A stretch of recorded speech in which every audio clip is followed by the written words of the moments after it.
بسم اللہ الرحمن الرحیم۔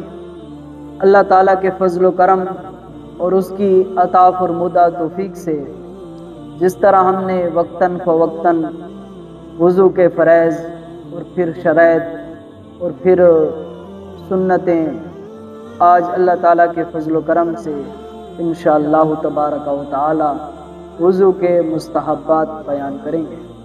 مستحب ایک ایسا عمل ہے جس کے کرنے سے ثواب ملتا ہو اور نہ کرنے سے گناہ نہ ملتا ہو۔ وضو کے مستحبات گویا کہ پسندیدہ عمل، اس میں سے پہلا عمل یہ ہے کہ آپ کہیں اوپر جگہ اونچی جگہ پر بیٹھ کر آپ وضو کریں تاکہ وہ پانی آپ کا استعمال شدہ پانی جو ہے وہ آپ کے کپڑوں پر نہ آئے، آپ کے کپڑے گیلے نہ ہوں۔ یہ ایک پسندیدہ عمل ہے جس کو مستحب کے عمل کے اندر شمار کیا ہے۔ اس کے ساتھ ایک یہ بھی ہے کہ آپ قبلے کی رخ بیٹھ کر وضو کریں، یہ بھی مستحب عمل میں شمار ہوتا ہے۔ تیسرا یہ کہ آپ کسی سے مدد نہ لیں، خود ہی وضو کریں، جس طرح کہ کبھی کبھار انسان کو وضو کرنا پڑتا ہے لوٹے کے ساتھ، تو پھر وہاں انسان کسی کو کہتا ہے اور میرے اوپر پانی ڈال تاکہ میں وضو کر لوں۔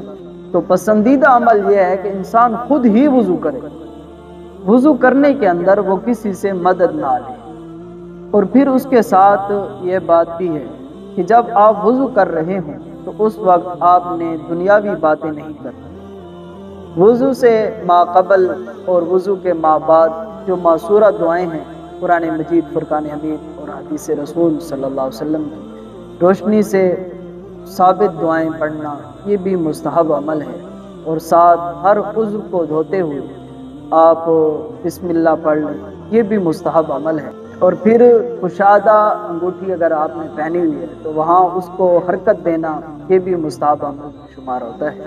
اور پھر دائیں ہاتھ کے ساتھ کلی کرنا اور دائیں ہاتھ کے ساتھ ناک میں پانی چڑھانا اور بائیں ہاتھ کے ساتھ ناک کو صاف کرنا، یہ بھی مستحب عمل ہے۔ اور پھر ساتھ یہ بھی کہ آپ جب وضو کر لیں تو اس سے جو بچا ہوا پانی ہے آپ تھوڑا سا وہ پی لیں، یہ بھی مستحب عمل ہے۔ اور پھر آخر پر کلمہ شہادت پڑھنا، دوسرا کلمہ پڑھنا، یہ بھی مستحب عمل ہے۔